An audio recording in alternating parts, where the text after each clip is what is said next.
is your respirometer data. So here I have time, and I took data points at 0, 5, 10, 15, and 20 minutes.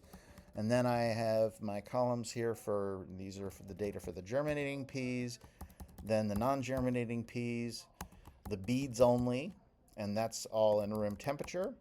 And then I have the same thing in the cold bath.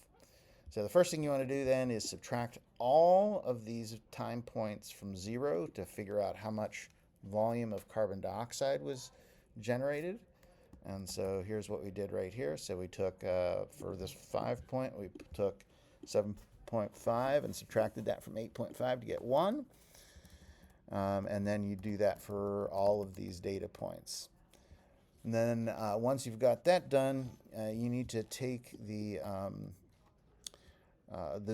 just the beads and subtract that out from your other values, because beads do not respire. We know that they don't respire, so any change in those respirometers is actually due to a change in the pressure or the temperature.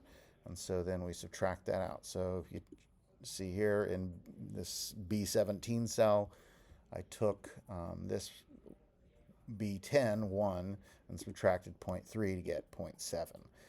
Okay, and so you're going to do that for all of your data points. And then once you have that, you can take this data